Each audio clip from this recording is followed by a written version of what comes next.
Okay, so you've all seen the numbers and it's bad, but don't worry. Because even though we burned through almost $30 million in just under 6 months, I have a plan to raise more money and save this company. Oh God, please don't say crypto again. No, this is even better. AI. Come on in, AI. Greetings, humans. I thought you might like that. So like, what's it do? To be honest, we don't know. But it is generative. We can call it Business GPT. GPT. I like that. He likes that. But what does it even do? I am a large language model, otherwise known as an LLM.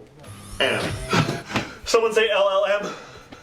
I'll give you a $100 million check right now. We're saved! I mean, this is so dumb. We're really gonna bet the future of this organization on a piece of technology that none of us even understand? I mean, what companies